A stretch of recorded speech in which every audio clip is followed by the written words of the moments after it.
Imaginez découvrir que l'homme que vous aimez vous trahit de la pire des manières. C'est ce qui est arrivé à Chloé.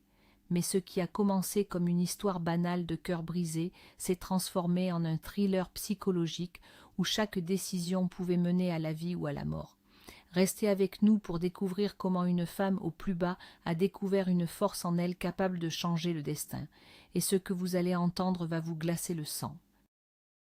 Chloé et Luc formaient le couple idéal aux yeux de tous. Elle, rédactrice en chef talentueuse dans une maison d'édition parisienne. Lui, le cofondateur charismatique de cette même maison. Ils vivaient dans un magnifique appartement du Marais, un cocon qu'ils avaient décoré ensemble, chaque objet racontant une partie de leur histoire.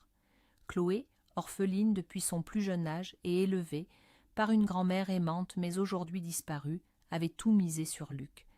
Il était son pilier, sa famille, son univers.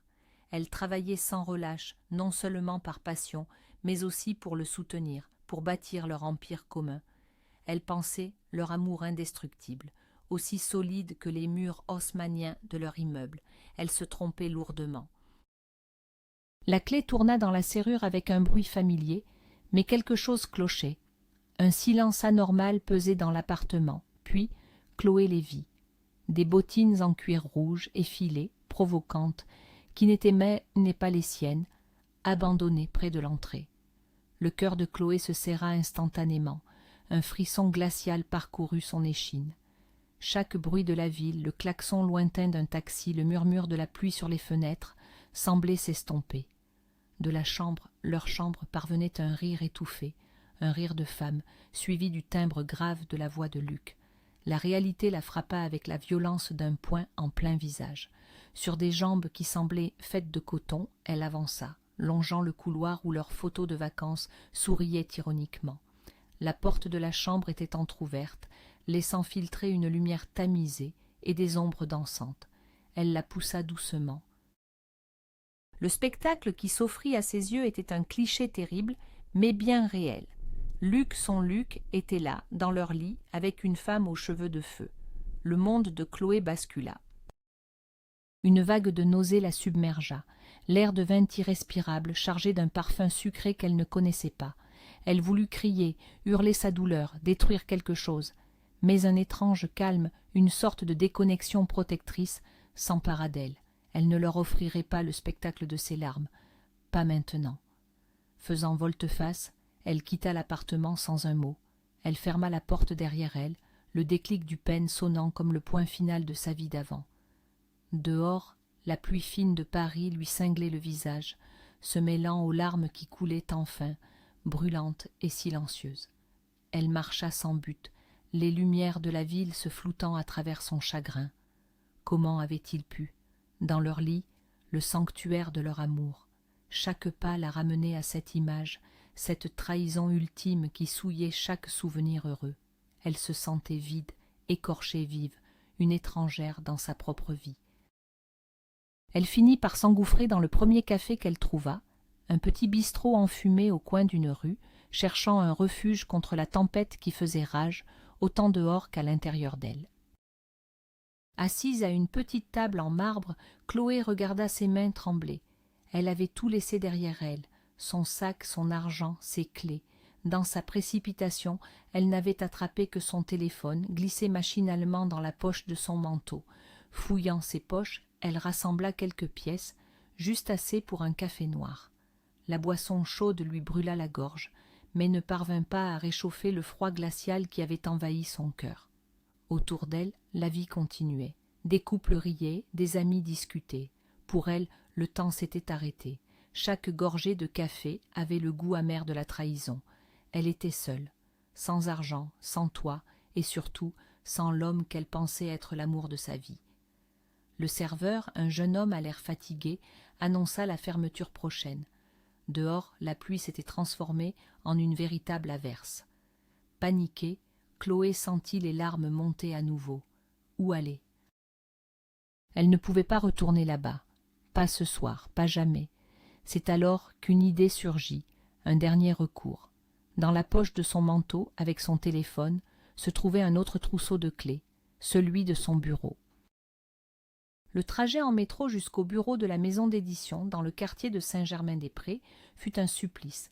Chaque visage heureux semblait être une insulte à sa propre misère. Arrivée devant l'imposant bâtiment, elle hésita. Puis, se rappelant l'alternative, le froid et la rue, elle appuya sur la sonnette de service. La voix de Michel, le gardien de nuit, grésilla dans l'interphone. « C'est qui à cette heure ?»« C'est moi, Michel, Chloé. » Sa voix était rauque, brisée. Un instant de silence, puis la lourde porte s'ouvrit. Le vieil homme la dévisagea, son regard passant de la surprise à une profonde inquiétude. « Ma petite Chloé, mais qu'est-ce qui t'arrive? Tu es trempée jusqu'aux os. » Devant sa gentillesse simple et sincère, Chloé s'effondra. Les larmes, si longtemps contenues, jaillirent. « Michel, je peux rester dans mon bureau cette nuit, s'il vous plaît. » Il ne posa pas de questions. Il la fit entrer, la guida à travers les couloirs sombres et silencieux, puis lui apporta une tasse de tisane fumante. « Reste autant que tu veux, mon enfant. Personne ne le saura. » Cette nuit-là, Chloé dormit, ou plutôt s'assoupit, dans le fauteuil de son bureau, entourée par les manuscrits et les livres, les seuls compagnons de sa solitude. Le bruit des premiers employés arrivant au bureau la tira de son sommeil agité. Elle se sentait courbaturée, vidée. Le reflet que lui renvoyait la vitre de son bureau était celui d'une étrangère aux yeux cernés et au teint blafard. Soudain, la porte s'ouvrit à la volée. C'était Luc. Son visage était un masque de fureur. « Alors c'est là que tu te caches. Pourquoi tu n'es pas rentré cette nuit ?» Chloé se tourna lentement, le regardant sans ciller. Elle puisa dans ses dernières réserves de force pour lui faire face. « Je ne voulais pas vous déranger, monsieur le directeur. Vous sembliez très occupé. » Sa voix était glaciale, empreinte d'un sarcasme qui le surprit, mais ce qui la stupéfia, elle, fut l'absence totale de remords dans ses yeux. Pas une once de culpabilité. Au contraire, un sourire arrogant se dessina sur ses lèvres. « Ah, tu as vu. Et alors, tu comptais faire quoi? Une crise? » Tu devrais peut-être te demander pourquoi j'ai besoin de chercher un peu de distraction ailleurs. Le souffle de Chloé se coupa. Il osait inverser les rôles, la rendre responsable. La violence de ses paroles était pire qu'un coup physique. « C'est de ma faute, c'est ça que tu essaies de dire ?» La voix de Chloé tremblait de rage. « C'est de ma faute si tu ramènes une inconnue dans notre lit ?» Luc s'approcha d'elle, menaçant. « Tu es devenue tellement prévisible, Chloé, tellement ennuyeuse. » Il la saisit brutalement par le bras. « Où est-ce que tu crois aller comme ça? Tu penses vraiment que je vais te laisser partir ?» Elle tenta de se dégager, mais sa poigne était de fer. « Lâche-moi, Luc, c'est fini, je ne veux plus jamais te voir. » Un rire sec et méprisant lui répondit. « Tu as bien réfléchi? Sans moi, tu n'es rien, absolument rien. Rappelle-toi d'où je t'ai sorti. Tu veux retourner à ta petite vie misérable, personne ne te donnera de travail dans cette ville sans ma permission. » Chaque mot était une lame qui s'enfonçait un peu plus profondément. Il se servait de ses peurs, de sa solitude, de son passé. Il la frappait là où ça faisait le plus mal. Profitant d'un infime relâchement de son étreinte, elle le repoussa de toutes ses forces et s'enfuit du bureau, courant à perdre haleine, les larmes l'aveuglant, un immense trou noir à la place du cœur. Chloé courait dans les rues de Paris, sans destination, le bruit de la circulation se mêlant au chaos de ses pensées. Elle ne regardait pas où elle allait, bousculant les passants, son unique but étant de mettre le plus de distance possible entre elle et Luc. Près de la place Saint-Sulpice, absorbée par sa douleur, elle ne vit pas l'homme élégant qui sortait d'une boutique de fleuriste, une énorme corbeille de roses blanches dans les bras. La collision fut inévitable et brutale. Chloé le percuta de plein fouet. Les roses s'éparpillèrent sur le trottoir humide, créant une scène surréaliste de pétales blancs sur le bitume gris. Chloé tomba lourdement. « Mais regardez où vous allez, enfin !» cria l'homme, plus agacé que méchant. Il se pencha et lui tendit la main pour l'aider à se relever. Au moment précis où leurs peaux se touchèrent, un choc électrique parcourut le corps de Chloé. Ce n'était pas une simple sensation. C'était une déflagration. Sa tête se mit à tourner, le monde se brouilla, et une vision nette et terrifiante s'imposa à son esprit avec une clarté insoutenable. Elle ne voyait plus la rue, ni l'homme devant elle. Elle voyait une voiture noire, une berline de luxe, lancée à toute vitesse sur une route de campagne. Elle pouvait lire distinctement la plaque d'immatriculation AM 742RT.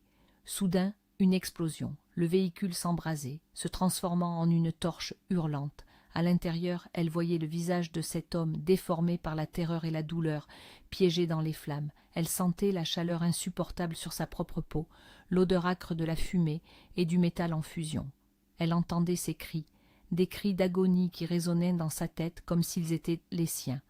La violence de la vision fut si intense, si réelle, qu'elle lui coupa le souffle. Son corps ne lui obéissait plus.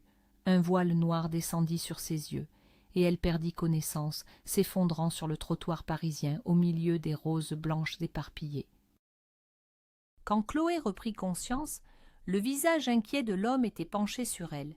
Il l'avait assise sur un banc public. « Mon Dieu, vous m'avez fait peur, il faut que j'appelle une ambulance. » Il sortit son téléphone. « Non, » murmura-t-elle, la voix faible. Rassemblant ses esprits, elle le regarda avec une intensité désespérée. « S'il vous plaît, ne prenez pas votre voiture demain, votre vie est en danger. » L'homme fronça les sourcils, un mélange de pitié et d'agacement dans le regard. « Écoutez, mademoiselle, vous avez dû vous cogner la tête. Je vais appeler un taxi pour vous. » Il se releva, visiblement pressé de mettre fin à cette étrange conversation. Il se dirigea vers une voiture noire garée en double fil, une berline de luxe. Chloé sentit son sang se glacer en voyant la plaque d'immatriculation AM 742RT. « Arrêtez !» cria-t-elle en se jetant presque sur lui. Elle l'agrippa par le bras. « Je sais que je dois avoir l'air folle, mais je vous en supplie, écoutez-moi. N'utilisez pas cette voiture demain. S'il vous plaît, je vous en conjure. » L'homme décontenancé se dégagea doucement. « Rentrez chez vous, mademoiselle, reposez-vous. » Il monta dans sa voiture et démarra, la laissant seule sur le trottoir, avec la certitude terrifiante qu'il ne la croyait pas. Le reste de la journée fut un brouillard de désespoir. Chloé savait qu'elle devait récupérer ses affaires. L'idée de revoir Luc la révulsait, mais elle ne pouvait pas tout abandonner. Elle attendit la fin de la journée de travail, espérant qu'il ne serait pas là. Arrivée devant la porte de son ancien chez elle, elle inséra sa clé dans la serrure. La clé tourna dans le vide. Un bruit métallique et impuissant. Il avait changé les serrures. Déjà. La rapidité de sa cruauté la laissa sans voix. Assise sur le paillasson, dans le couloir froid de l'immeuble, elle se laissa aller au désespoir. Elle était officiellement à la rue, rejetée, effacée de sa propre vie en moins de 24 heures. Son seul refuge restait le bureau. Mais elle savait que Luc ne la laisserait pas faire une deuxième fois. Pourtant, elle n'avait pas le choix. Elle y retourna, la peur au ventre. Comme prévu, Michel lui expliqua, l'air désolé, qu'il avait reçu des ordres stricts de Luc. Chloé était désormais interdite d'accès. « Je ne peux pas te laisser dehors par ce froid, ma petite, » murmura le vieil homme. « Viens, tu dormiras dans ma loge. C'est petit, mais c'est chaud. » Pendant ce temps, dans un bureau luxueux du quartier de la Défense, Alexandre n'arrivait pas à se concentrer. Le visage de cette fille étrange et les roses blanches éparpillées sur le sol ne cessaient de hanter ses pensées. Ces paroles « Votre vie est en danger » résonnaient dans sa tête. C'était absurde, ridicule. Et pourtant, il se sentait oppressé, pas seulement par cet incident, mais par sa vie entière. Son entreprise florissante, son argent, sa petite amie, Camille, une beauté sculpturale que son père lui avait pratiquement imposée pour ses relations. Tout cela lui semblait vide de sens. Il regarda une photo de Camille sur son bureau. Elle était parfaite, mais leur relation était aussi froide et calculée qu'une transaction commerciale. Son ami et associé, Julien, entra dans le bureau. Alors, prêt pour le grand rendez-vous de demain à Lyon, on part à l'aube. Alexandre hésita. L'avertissement de la jeune femme lui revint en mémoire. Il se sentit stupide, mais une intuition tenace le freinait. « Écoute, Julien, je ne le sens pas. J'ai un truc personnel à régler. Prends ma voiture, vas-y avec le chauffeur. Tu géreras très bien sans moi. » Julien éclata de rire. « Tu deviens superstitieux, mon vieux. Pas de problème. Ça me fera une occasion de tester ton nouveau bolide. » Le lendemain matin, Chloé se rendit au bureau une dernière fois, déterminée à récupérer au moins son ordinateur portable et à réclamer son dû. En entrant, elle croisa Luc, qui la toisa avec un mépris glacial. « Qu'est-ce que tu fiches encore ici? Tu es viré, je te signale. »« Je viens chercher mes affaires personnelles et mon solde de tout compte, » répondit-elle, la voix étonnamment stable. « Tes affaires ?» ricana-t-il. « Tout ce qui est ici m'appartient. Maintenant, dégage. » Il fit un pas vers elle, la main levée, prêt à la frapper. À cet instant précis, sa secrétaire entra. « Monsieur, le grand directeur est arrivé, il vous attend. » Luc baissa la main, furieux. « Tu as de la chance, maintenant va-t'en. » Alors que Chloé, humiliée et vaincue, se tournait pour partir, elle se figea. L'homme qui entrait dans le bureau, le grand patron, dont elle n'avait jamais vu le visage, n'était autre que l'inconnu aux roses blanches. Alexandre. Leurs regards se croisèrent. La surprise, la reconnaissance, l'incompréhension se lisaient sur leurs deux visages. Le monde de Chloé venait de basculer une nouvelle fois. Alexandre resta figé un instant, observant la scène. La jeune femme en pleurs qui s'enfuyait était bien celle de la veille. Et cet homme arrogant, Luc, était le directeur de la filiale sur laquelle il avait reçu plusieurs rapports alarmants. Tout se connectait dans son esprit. Ignorant Luc, il se tourna vers la secrétaire. « Faites-moi venir le dossier personnel de… » Il hésita. « Chloé Martin », compléta la secrétaire à voix basse. Pendant que Luc tentait de se justifier, Alexandre fut interrompu par une vibration insistante dans sa poche. C'était un appel de la gendarmerie. Son cœur s'emballa. La voix à l'autre bout du fil était grave et professionnelle. « Monsieur, nous vous appelons… » Concernant le véhicule immatriculé AM742RT, il a été impliqué dans un grave accident. Alexandre devint blême. « Mais mes collaborateurs, comment vont-ils » Il y eut un silence. « Je suis au regret de vous informer qu'il n'y a aucun survivant. » Le véhicule a pris feu. Les premières constatations suggèrent une défaillance des freins, probablement sabotée. Le téléphone lui glissa presque des mains. La vision, la fille. Elle lui avait sauvé la vie. Il avait une dette envers elle, une dette immense. Accablé par la nouvelle et le choc, Alexandre annula tous ses rendez-vous. Il s'enferma dans son bureau, le dossier de Chloé posé devant lui. Il y découvrit son parcours exemplaire, son dévouement à l'entreprise. Il lut aussi l'adresse de sa seule parente mentionnée, sa grand-mère, dans un petit village de Normandie. Une intuition lui disait que c'était là-bas qu'elle serait partie se réfugier.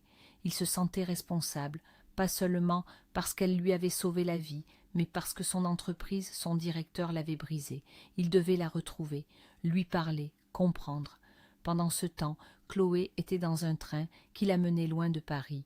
Chaque cliquetis des roues sur les rails semblait scander le mot « échec ». Elle retournait sur les terres de son enfance, vers la vieille maison de sa grand-mère, abandonnée depuis sa mort. C'était son seul refuge, un lieu chargé de souvenirs doux amers. En arrivant dans le petit village balayé par un vent glacial, elle se sentit encore plus seule. La maison était là, sombre et silencieuse, semblant l'attendre comme une vieille amie fidèle. Le chemin menant à la maison était à peine visible sous une fine couche de neige. La nuit tombait, et le froid devenait mordant. Alors qu'elle avançait, épuisée, elle aperçut une forme sombre affalée dans la neige, près d'un fossé. S'approchant avec prudence, elle reconnut le visage de Sébastien, un ami d'enfance. Une forte odeur d'alcool flottait autour de lui. Il était ivre-mort, à la merci du froid. Le laisser là, c'était le condamner. Malgré sa propre détresse, elle ne pouvait l'abandonner. Il était trop lourd pour qu'elle puisse le soulever.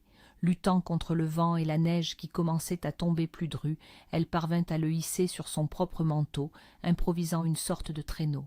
Elle tira de toutes ses forces, centimètre par centimètre, luttant contre l'épuisement et le froid qui lui glaçaient les os. Ce fut un effort surhumain. Elle le traîna jusqu'à la porte de ses parents, quelques maisons plus loin, et frappa jusqu'à ce que la mère de Sébastien, en larmes, lui ouvre. Chloé ne s'attarda pas. Elle repartit vers la maison de sa grand-mère, tremblante de froid et d'épuisement, sans se rendre compte que l'effort et l'exposition au froid avaient eu raison de ses dernières défenses. En entrant dans la vieille maison, une vague d'air glacial et humide l'accueillit. Tout était figé dans le temps. Elle trouva quelques bûches près de la cheminée et réussit à allumer un petit feu. Mais le froid était déjà en elle, profond, insidieux.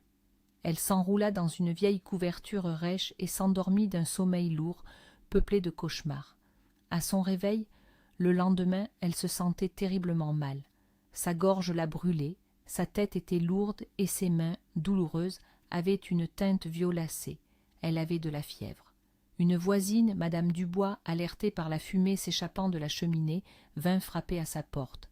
En voyant l'état de Chloé, la vieille dame s'affola. Elle lui apporta du bouillon chaud et une tisane, mais l'état de la jeune femme empirait d'heure en heure.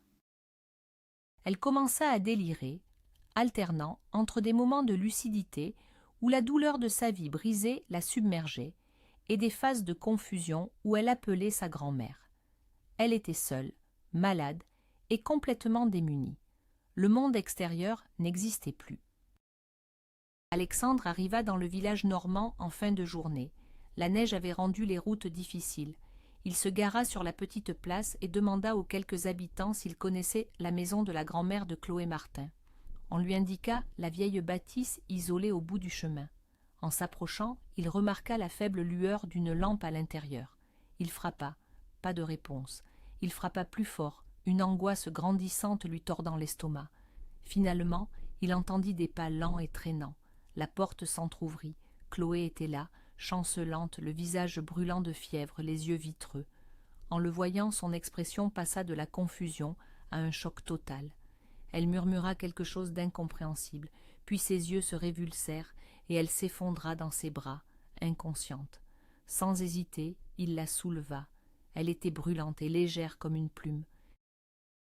Il la porta jusqu'à sa voiture, l'enveloppant dans une couverture trouvée sur le siège arrière, et démarra en trombe en direction de l'hôpital le plus proche, priant pour qu'il ne soit pas trop tard.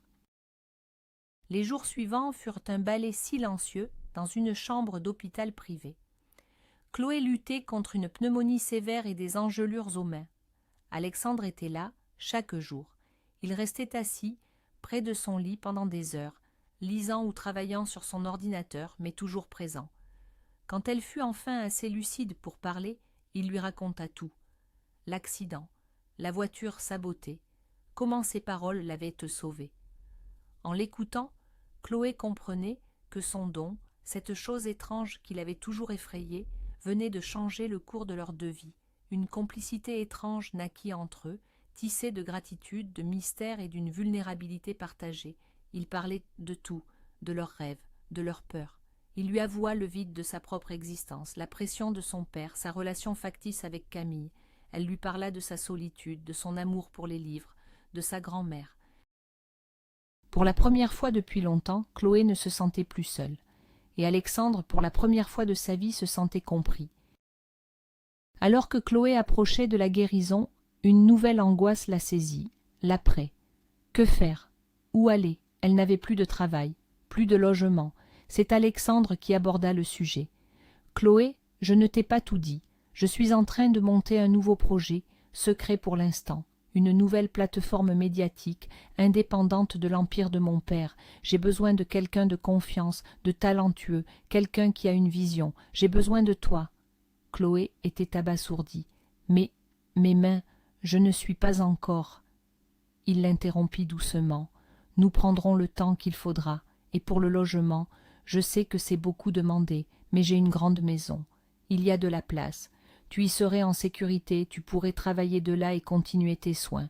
C'est une proposition purement professionnelle, ajouta-t-il, bien que son regard dise autre chose. Chloé hésita. Vivre sous le même toit que lui, c'était de la folie, mais l'alternative était bien plus effrayante. Elle le regarda dans les yeux et vit une sincérité qui la toucha profondément. D'accord, accepta-t-elle, le cœur battant à tout rompre. La maison d'Alexandre était une magnifique demeure moderne avec vue sur la Seine, aux environs de Paris. C'était un autre monde, luxueux, mais étonnamment chaleureux. Alexandre lui montra sa chambre, une suite élégante avec un bureau attenant. « Tu seras bien ici. » Alors qu'elle commençait à déballer le peu d'affaires qu'il avait fait récupérer pour elle, Alexandre ajouta, avec une gêne palpable, « Chloé, il y a une chose que je dois te dire. Ma petite amie, Camille vit ici aussi. Le cœur de Chloé se serra. Bien sûr, elle s'était laissée emporter par un rêve. Il avait une vie, une femme. Je comprends, dit-elle, s'efforçant de garder un ton neutre. Le soir, au dîner, elle la rencontra. Camille descendit l'escalier, sculptural dans une robe de créateur. Chloé sentit le sol se dérober sous ses pieds. Un haut-le-cœur la saisit. C'était elle, la même chevelure de feu, le même visage, la femme qu'elle avait vue dans son lit avec Luc. Le cauchemar n'était pas terminé, il ne faisait que commencer. Le dîner fut un supplice. Chloé, encore faible, avait enfilé un pyjama confortable, ne s'attendant pas à un repas formel. Camille la dévisagea de haut en bas avec un mépris non dissimulé. « Alex, chérie, tu ne m'avais pas dit que tu engageais du personnel qui dîne en vêtements de nuit. C'est très pittoresque. » Alexandre foudroya Camille du regard. « Chloé est mon invitée et ma collaboratrice, Camille, et elle s'habille comme elle le souhaite. » Le reste du repas se déroula dans une atmosphère glaciale. Chloé répondait par monosyllabes, incapable de détacher son regard de cette femme qui incarnait sa double trahison. Comment était-ce possible? Comment le destin pouvait-il être si cruel et si ironique? Chaque rire de Camille, chaque geste affectueux envers Alexandre était une torture. Chloé se sentait piégée. Elle avait fui un cauchemar pour tomber dans un autre, encore plus complexe et plus pervers. Elle n'avait qu'une envie, s'enfuir à nouveau, mais cette fois, elle n'avait nulle part où aller. Les semaines suivantes furent un jeu d'équilibriste. Le jour, Chloé se plongeait corps et âme dans le nouveau projet d'Alexandre. Elle était brillante, passionnée, et leur collaboration était une évidence. Ils passaient des heures à travailler ensemble, à construire leurs rêves, et dans ces moments-là, le reste du monde disparaissait. Une complicité profonde s'installait entre eux, faite de regards qui en disaient long et de rires partagés. Mais le soir, Camille était là, rappelant à Chloé sa place. Ses piques étaient constantes, ses remarques blessantes, sa présence, un poison lent. Elle jouait le rôle de la fiancée parfaite devant Alexandre, mais dès qu'il avait le dos tourné, son visage se durcissait, son regard devenait hostile. Chloé encaissait, se réfugiant dans le travail. Elle voyait bien qu'Alexandre était malheureux avec Camille, mais il semblait lié à elle par des obligations invisibles. Et Chloé ne pouvait s'empêcher de se demander, savait-il que sa fiancée était aussi la maîtresse de Luc, ou était-elle la seule à porter ce terrible secret? Un soir, Alexandre reçut un appel. Sa mère avait eu une crise cardiaque. Elle était hospitalisée, loin de Paris, dans la ville de son enfance. Sans réfléchir, il dit à Chloé « Viens avec moi, s'il te plaît ». Sur la route, dans le silence de la voiture, la tension entre eux était palpable. Ce n'était plus de l'amitié, c'était autre chose de plus puissant, de plus dangereux. Ils arrivèrent tard dans la nuit. L'hôpital était silencieux. La mère d'Alexandre était stable mais faible. Comme il était trop tard pour rentrer, Alexandre emmena Chloé dans son ancien appartement, celui où il avait grandi. L'endroit était petit, modeste, mais rempli d'amour et de souvenirs. C'était un contraste saisissant avec sa vie actuelle. Il lui prépara un repas simple et pour la première fois, il lui ouvrit complètement son cœur, lui parlant de ses blessures, de la pression de son père, de son rêve de construire quelque chose par lui-même, pour lui-même. Chloé l'écoutait, émue par sa vulnérabilité. Elle voyait l'homme derrière le milliardaire, un homme seul qui cherchait simplement à être aimé pour ce qu'il était. Dans l'intimité de ce petit appartement, loin du luxe et des faux-semblants, les barrières tombèrent. Leurs mains se frôlèrent, puis se trouvèrent. Alexandre la regarda, ses yeux pleins d'une question muette. « Chloé » murmura-t-il, sa voix rauque. Elle ne répondit pas avec des mots. Elle se pencha et l'embrassa. C'était un baiser doux et hésitant au début. Puis, il devint passionné, désespéré, comme s'il libérait des mois de sentiments refoulés. C'était plus qu'une attirance physique. C'était la rencontre de deux âmes blessées qui se reconnaissaient, se comprenaient, se soignaient. Cette nuit-là, ils s'appartinrent. Chaque caresse était une promesse, chaque regard une confession. Pour la première fois depuis une éternité, Chloé se sentit en sécurité, aimée, entière. Dans les bras d'Alexandre, elle oublia Luc, elle oublia Camille. elle oublia la douleur. Elle n'était plus une victime. Elle était une femme qui aimait et qui était aimée en retour. Au matin, en se réveillant à ses côtés, elle crut un instant que le bonheur était enfin possible. Le retour à la réalité fut brutal. À peine rentrée dans la grande maison, Camille les attendait dans le hall, un sourire triomphant aux lèvres. « Alex, mon amour, j'ai une merveilleuse nouvelle. » Elle prit la main d'Alexandre et la posa sur son ventre plat. « Nous allons avoir un bébé. » Le monde de Chloé s'effondra une seconde fois. Elle regarda Alexandre qui était devenu livide. Il était piégé. Un enfant, c'était le piège ultime, l'arme de destruction massive contre laquelle il ne pouvait taire rien. Le visage de Camille était un masque de victoire. Elle lança un regard à Chloé, un regard qui disait « J'ai gagné ». Sans un mot, Chloé monta dans sa chambre. Ses mains tremblaient tandis qu'elle faisait sa valise. C'était fini. Elle ne pouvait pas détruire une famille. Elle ne pouvait pas construire son bonheur sur les cendres d'un enfant à naître. Elle écrivit un mot rapide pour Alexandre. « Je suis désolée, c'est mieux ainsi. » Puis elle appela un taxi et quitta cette maison, quittant l'homme qu'elle aimait, le cœur en miettes une fois de plus.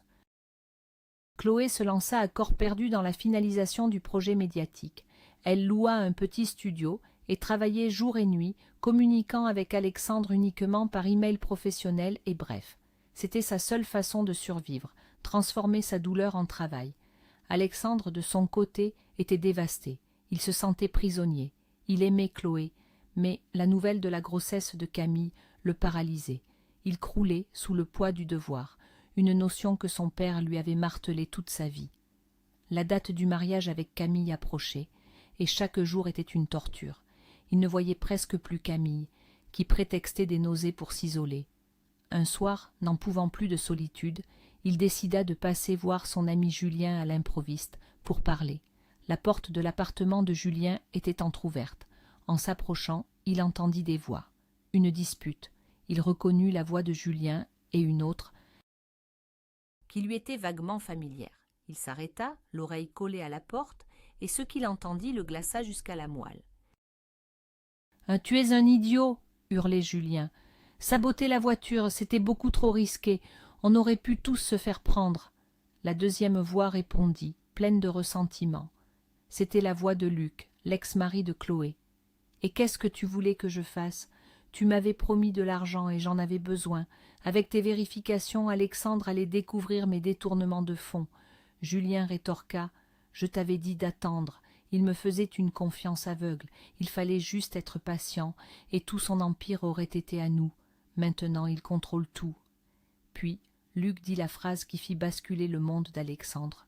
« Et maintenant, Camille me met la pression. Elle dit que si je ne trouve pas d'argent rapidement, elle dira à Alexandre que le bébé est de moi. Elle ne veut pas élever l'enfant d'un pauvre type. » Le souffle coupé, Alexandre poussa la porte. Les deux hommes se figèrent, leurs visages se décomposant en masques de terreur. Tout était un mensonge, la tentative de meurtre, la trahison de son meilleur ami, la grossesse, tout. La confrontation fut brève et violente. Face à la trahison ultime de celui qu'il considérait comme un frère, Alexandre vit rouge. Il n'y eut pas de long discours, juste la douleur froide de la vérité. Il laissa Julien et Luc aux mains de la police, qui l'appela immédiatement. Puis il rentra chez lui. Camille était là, essayant de jouer la surprise. Il la regarda, mais ne voyait plus la femme magnifique, seulement le vide et la cupidité. « Je sais tout, Camille, pour le bébé, pour Luc, pour le sabotage. » Son visage se décomposa. Elle essaya de nier, de pleurer, mais il était trop tard. « Prends tes affaires, pars, je ne veux plus jamais te voir. » Il ne ressentait même plus de colère, juste un immense dégoût et une profonde lassitude. Il avait été le pion dans un jeu sordide. Mais maintenant, il était libre, libre de ses mensonges, libre de la pression de son père, libre de ses obligations. Il n'y avait plus qu'une seule chose à faire. Une seule personne qu'il voulait voir. Il prit les clés de sa voiture et conduisit toute la nuit. Il savait où la trouver. Il arriva au petit matin devant le studio de Chloé. Il frappa à la porte, le cœur battant la chamade. Quand elle ouvrit, ses yeux étaient fatigués, mais s'écarquillèrent de surprise en le voyant. Avant qu'elle ne puisse dire un mot, Il parla, les mots se bousculant. C'était un mensonge, Chloé. Tout. Le bébé n'est pas de moi. C'était un complot, une tentative pour me tuer et prendre mon argent. Je sais que je n'ai aucune excuse pour avoir douté, pour t'avoir laissé partir. J'ai été un lâche, un imbécile, mais je n'ai jamais cessé de t'aimer. Pas une seconde, s'il te plaît, pardonne-moi. Chloé le regardait, des larmes silencieuses coulant sur ses joues. Elle ne voyait pas un milliardaire, mais un homme, brisé et sincère, qui lui offrait son cœur. Elle ne répondit pas. Elle fit simplement un pas en avant et se jeta dans ses bras. Dans cette étreinte, il y avait le pardon, la promesse d'un nouveau départ, et la certitude qu'après avoir traversé les pires tempêtes, ils avaient enfin trouvé leur port, leur véritable chez eux. Et c'est ainsi que deux vies, brisées par la même trahison, se sont trouvées et reconstruites. Chloé et Alexandre ont appris à leurs dépens que l'amour véritable ne se trouve pas dans la perfection, mais dans la capacité à surmonter les épreuves les plus sombres ensemble.